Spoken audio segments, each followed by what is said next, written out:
Antes de responder si realmente Israel es el reloj profético de Dios, hagamos esta pregunta.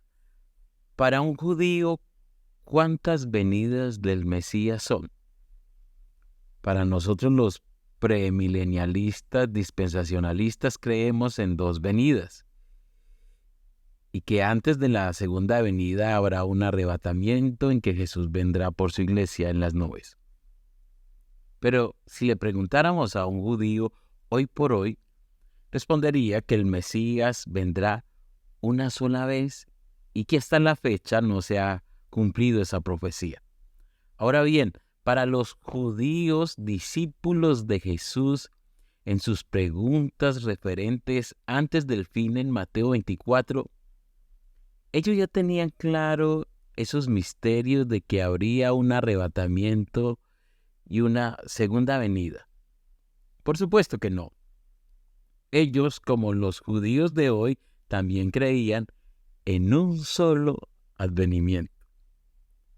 Porque cuando la profecía de Isaías 61 en los versículos 1 y 2, entre esa frase que termina a proclamar el año de la voluntad de Jehová y después la parte y el día de venganza del Dios nuestro, ellos lo tomaban que esto ocurriría en solo una venida. Y resulta que para cumplirse toda esa profecía ocurre no solo en una, sino 2 venidas del Mesías. Y en un lazo de tiempo que va a más de 2000 años. Por eso cuando Jesús lee el pasaje de Isaías que nos describe Lucas 4, solo lo lee hasta la frase a predicar el año agradable del Señor, porque solo hasta allí se cumplía esa parte de la profecía y no sigue lo restante que describe los juicios de Dios, porque sucederán en la segunda venida. Tal cual ocurre en Zacarías 9, 9, 10. Los 2 advenimientos se presentan solo como uno. ¿Y por qué? Porque los profetas del Antiguo Testamento no veían 2 venidas y menos con tanto tiempo prolongado entre ambas. Es que eso no se les reveló. Todo esto fue un misterio oculto para ellos que solo se reveló a plenitud en el Nuevo Testamento. Y planteo esto porque los discípulos en ese momento tampoco lo sabían. Ellos no esperaban un segundo advenimiento y mucho menos tenían la idea que hubiese un arrebatamiento. El Antiguo Testamento nunca habla del arrebatamiento, habla es del día del Señor, lo que nosotros conocemos como la segunda venida. Y hablando del arrebatamiento, Jesús solo lo habló en Juan 14:3, vendré otra vez y os tomaré a mí mismo. Y aunque les dijo que vendría otra vez, entiéndase que los discípulos eran lentos para aprender y torpes espiritualmente. Así que esta es la primera mención de ese misterio donde Jesús habla del arrebatamiento. Y este misterio fue revelado plenamente, detalle a detalle, en 1 Tesalonicenses 4:13 al 18. Fue tan impactante este escrito que creó confusión en esa iglesia y no sabían si ya había sucedido el arrebatamiento y esperaban la segunda venida y que se habían quedado en el arrebatamiento o que esa enseñanza de Pablo era un error. En fin, por eso el mismo Pablo les volvió a escribir sobre el tema aportándoles más detalles en 2 Tesalonicenses 2. Es más, Pablo en 1 Corintios 15, 51 vuelve a tocar ese tema y dice: he aquí os digo un misterio. Quiere decir que era una verdad encubierta en el pasado y revelada a Pablo y a la iglesia ya en el Nuevo Testamento. Hice todo este recorrido para comprender que los discípulos en Mateo 24 no están preguntando sobre el arrebatamiento o la segunda venida, porque todavía no lo sabía. ¿Qué señal habrá de tu venida?, preguntaron ellos.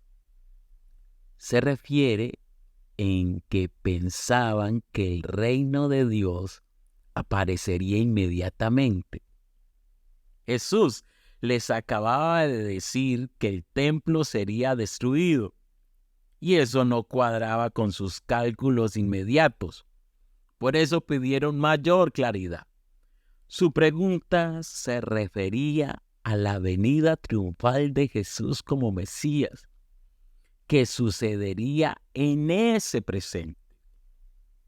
Y aunque eran conscientes de la muerte cercana de Jesús, aún pensaban que al estar Jesús con ellos, iba también a manifestar inmediatamente el reino de Dios. Miren lo que dice Lucas 19:11.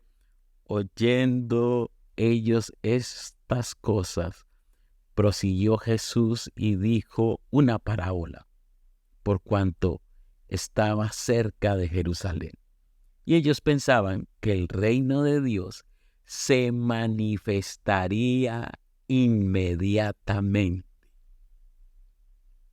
Ellos estaban ansiosos que dentro de muy pocos días Jesús derrotaba a todas las naciones, purificaba a Jerusalén, reunía a todos los judíos dispersos en el mundo y entonces establecería su reino glorioso. En eso se enfocaba la pregunta de su venida, a la etapa final de la manifestación del reino, porque todavía no sucedía.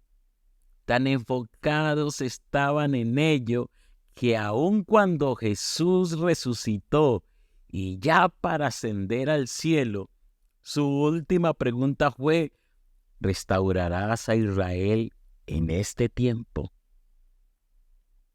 Jesús en Mateo 24 comienza a decirles las señales que ocurrirán hasta la segunda venida. Es bueno tener en claro esto.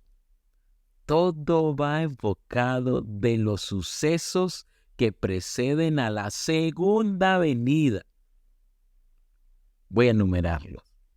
La señal de los falsos cristos, versículo 5. La señal de las guerras entre naciones, versículos 6 y 7. La señal de los terremotos, versículo 7. La señal de ser aborrecidos por causa de Cristo hasta ser matados, versículo 9. La señal de la caída de muchos creyentes, y entre esos mismos creyentes se aborrecerán, versículo 10. La señal de los falsos profetas, versículo 11. La señal que la maldad de esos supuestos creyentes se multiplicará, repercutiendo en otros creyentes y su amor se enfriará, versículo 12. La señal que el evangelio del reino será predicado en todo el mundo, versículo 14. La señal del anticristo, versículo 15. La señal de la gran tribulación, versículo 21. La señal de los falsos cristos y falsos profetas, a diferencia de los versículos 5 y 11, estos harán grandes señales y prodigios. La señal de los cataclismos en que el sol se oscurecerá, la luna no dará su resplandor, las estrellas caerán del cielo y las potencias de los cielos serán conmovidas, versículo 29. Y la última señal, en el versículo 30, será: entonces aparecerá la señal del Hijo del Hombre en el cielo. Vaya. Quiero que hagamos estas importantes diferencias entre el arrebatamiento y la segunda venida. En el arrebatamiento es en un momento, en un abrir y cerrar de ojos. 1 Corintios 15, 52. En cambio, en la segunda venida, verán al Hijo del Hombre. Mateo 24, 30. En el arrebatamiento, Jesucristo personalmente arrebata a los creyentes. 1 Tesalonicenses 4:16. No así en la segunda venida, que son los ángeles que juntarán a los escogidos. Mateo 24:31. En el arrebatamiento somos nosotros que estaremos en las nubes y lo recibiremos en el aire. 1 Tesalonicenses 4:17. Pero en la segunda venida es Jesucristo sobre las nubes viniendo. Mateo 24:30. Ahora, pasemos a este versículo que se utiliza mucho para decir que Israel es el reloj profético de Dios. Mateo 24:32. De la higuera aprended la parábola. Cuando ya su rama está tierna y brotan las hojas, sabéis que el verano está cerca. Lo que Jesús está diciendo, así como las ramas comienzan a brotar hojas, indica que falta poco tiempo para la llegada del verano. ¿Cómo interpreto esa parábola? La respuesta está en el versículo 33. Así también vosotros, cuando veáis todas estas cosas, conoced que está cerca a las puertas. En ningún momento Jesús dice cuando veáis al pueblo judío. No. Cuando veáis que todas estas cosas. ¿Qué cosas? Pues las señales, todo lo que Jesús dijo. Esa es la higuera brotando hojas. Es más, Jesús no dijo en ninguna parte que los judíos eran la señal misma. Por el contrario, les advierte que cuando ocurra la señal del anticristo, huyan. Como hemos visto, Mateo 24, del 5 al 31, es todo lo que sucederá, culminando con la segunda venida. Entonces, ¿cómo debemos aplicarla a nosotros que esperamos es el arrebatamiento? Esto es lo hermoso de estos capítulos 24 y 25. Que aunque en ese momento no había sido revelado el misterio del arrebatamiento, aún así, las enseñanzas de Jesús son perfectamente aplicables a los que esperamos su venida. ¿Por qué? Porque desde el capítulo 24, 36 hasta el capítulo 25, versículo 30, es un llamado haciendo énfasis a todos los siervos de Jesucristo, a todos que esperan su venida, a que sean fieles, vigilantes, mayordomos, y que siempre estén preparados y que nunca les falte la esperanza.